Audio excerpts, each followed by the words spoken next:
from Sentinels for our next scrum of the day. As always, please go ahead and use the raise hand function to ask your questions. I'll call on you from there. And feel free to write your questions in the chat as well. We're going to get started with a few pre-submitted questions, and then we'll move on to the chat. So we'll go ahead and get started here. We have our question from Valcomp. After all the roster moves made within the Americas teams, which one do you think looks the strongest, and who would you love to face off against? I think the strongest team on paper is probably NRG. Obviously they have a lot to work through, but they have like five really hardworking players. So I think the hurdles that they're going to encounter, they'll get over pretty quickly. But obviously, when you have a team as stacked as them, there's a lot of pressure. There's a lot of eyes on them. They know they have to kind of succeed. So, yeah, they could either be really, really good or crash and burn. So I think NRG is like the one team that I'm really excited to watch and also look out for to play as well. Great. We have another pre-submitted question here. For you, what is the key to good team communication? I think that the key to good team communication is just like, chemistry, right? It's like understanding that all five players are there to win and no one's there to like, in like a perfect world, no one's there to like step on each other's toes or like no one's there to like, out for each other's necks or whatever. It's like you're all there for the same goal, like you want to win. So like you should be able to talk to each other almost like brothers, most of the time. And like even if, people's feelings get hurt, it's like you're not gonna like harp on it or anything like that because, you're a team and you're all there for the same goal. So that's like I think the most key important thing for me at least on my teams is because if you don't communicate your problems or your feelings, you're just gonna like bottle it up and you're just gonna like hold the resentment towards each other or like, someone on your team or maybe even yourself because you're not expressing those feelings. And then you just kind of like blow up. So I think the biggest thing for me is just like having like yeah, just like the team chemistry of like being brothers, stuff like that, like always being around each other. And a follow-up from Valcamp.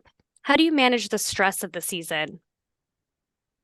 Obviously what we do is like easy, but it's not easy. Like we just play video games, but at the same time, it's like when people that know esports know that it's not easy. And it's very stressful because one, either like you could get replaced at any time, or two, as people know, like esports is kind of in a bare winter right now, or yeah, bare winter. I think that's how you say it. Right now, and so for me, it's just I'm just happy to still be able to do like what I'm doing and play how I'm playing with my team, and it's a blessing to be able to do that. So I think like the biggest thing for me stress wise is just, not living in the past or the future, but more in the present and just, being here day to day and like counting my blessings basically, like I'm able to wake up every day, I'm able to, eat good food every day. I'm able to do what I like to do. So, as long as I'm looking forward and I'm happy with that, it's, stress is easy to handle. Great. And we'll go ahead and move to questions from the chat. We'll start with Scott from Esports. Hi Jordan, how are you? Hello, hi Scott. So I want to sort of like see if you can give us a sort of peek behind what it's like sort of be like this six-man role that you're taking. When you were offered this position, they sort of talked to you about your roles. Was it sort of on the mindset where it's like, we're gonna play it by ear, see what happens? Were there like specific matches or comps maps where they want you to play, or were you told that you were maybe have an opportunity to perhaps compete for a starting role? What sort of like position were you put in? Um, Position. I had offers to play for a lot of teams in the world. I could have went to APAC. I could have went to EMEA.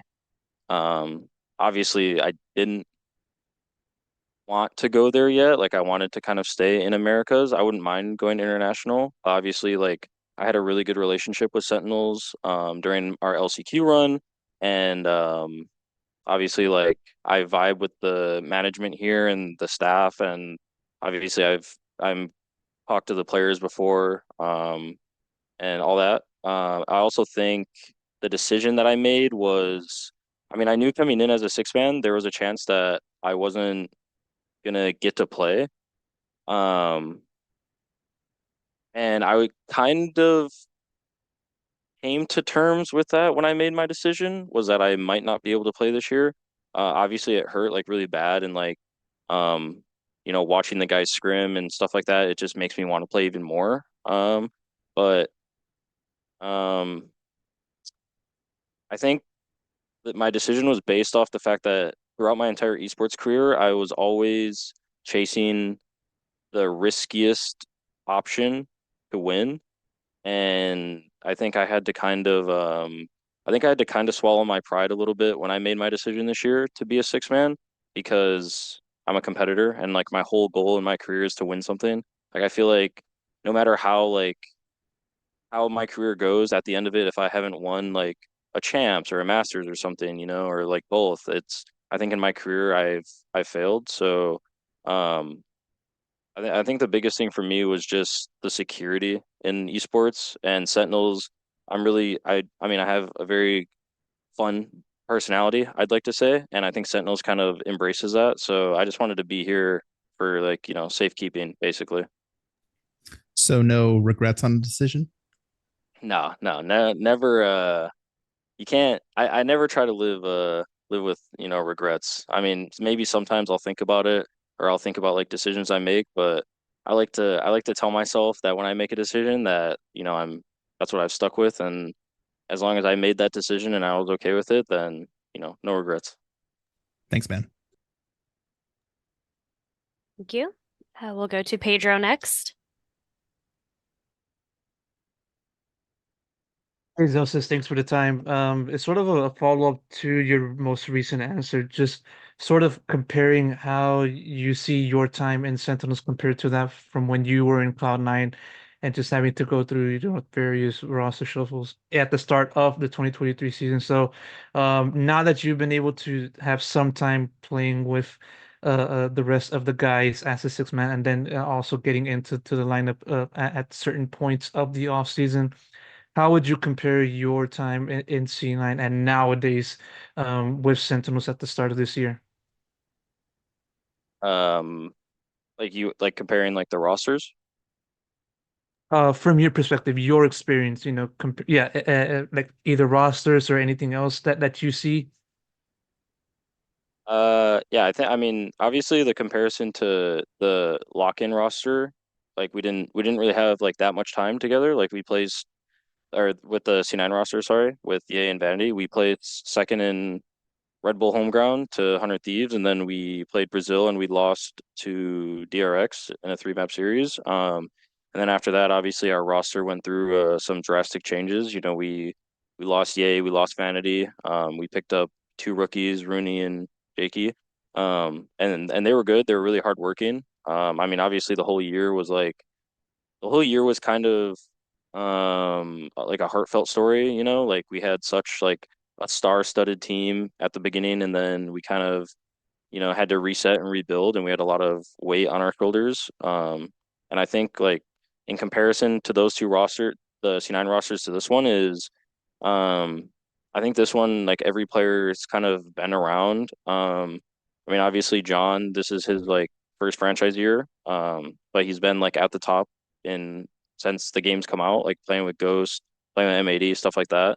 Um, so I don't really have like there's not really like insane comparisons to the rosters or like how the teams are. It's just kind of like trying to find our own balance of like ourselves and like what we have here and the players we have. And I think that's like every team, right? So I guess that's my comparison. Sorry. I don't really think I answered that like straightforward, but yeah.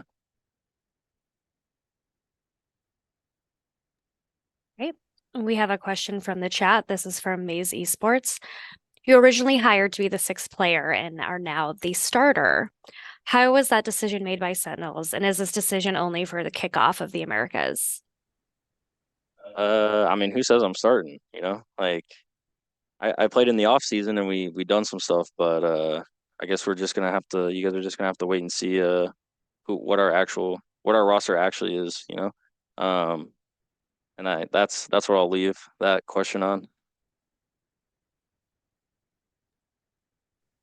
We'll go to Pedro.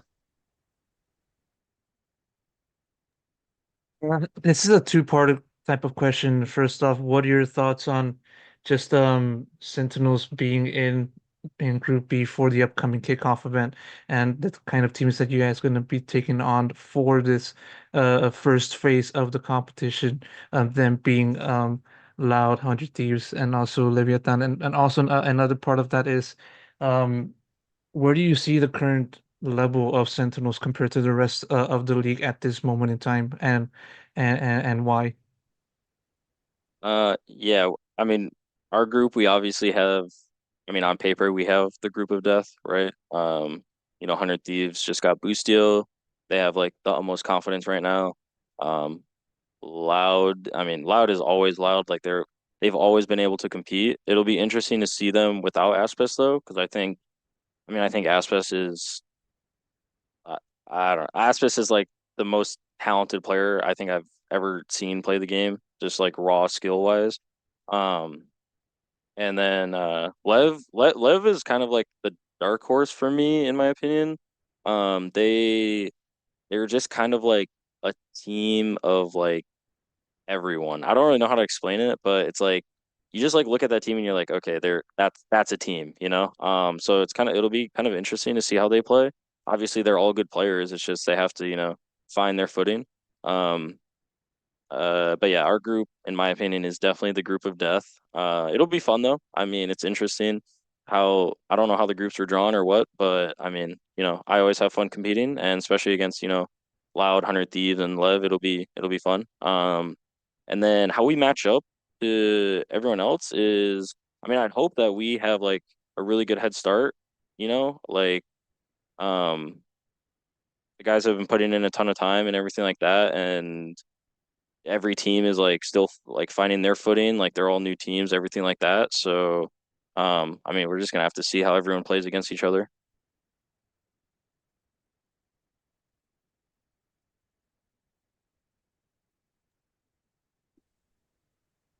We'll do last call for questions. Ichimon?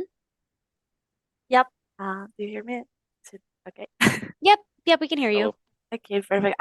Jordan, is it fine if I call you Jordan? Yeah, that's fine. Okay. Before asking you anything, I just wanted to say I love the content that you made and like all that behind of the scenes that you record. That just make us feel like closer. So I just wanted to say thank you for that. And I just want to know how you feeling about Loud, about Leviathan, and most of it Leviathan because I'm from Colombia, so I just want to know how you're feeling about like or Latinos fandom of that team. Yeah. I mean, I'm excited to play Loud, especially because like we lost to them last, or yeah, like C9 lost to them last year. So I kind of want revenge on them, even if they don't have Aspes. And then obviously with Lev, they have Aspes, so Yeah. kind of went from like one juggernaut to another. But I think any team that Aspes is on, he'll always just be really good. Um, so I think before I said that Lev was like my dark horse. They still kind of are. And I think, you know, I think they'll be good like out the gate, like just like random, like they'll just be good out the gate, I think, with Aspa especially. But it'll be interesting to see how they kind of like develop for me.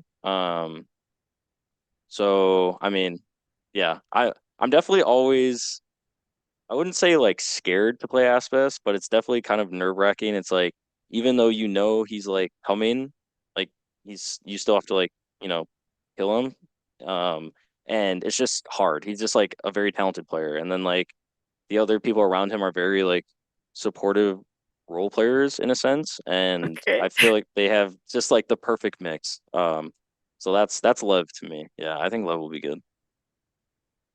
Okay, thank you so much.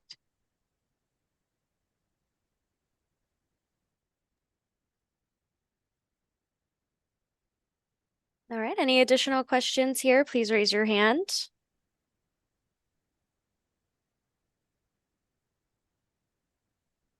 All right. Thanks for joining us today. For those who have other interviews, please stay in the Zoom and we'll have later scrums later today. Zellsis, thank you for joining us. Good luck with kickoff and with the VCT Americas season. Thank you guys.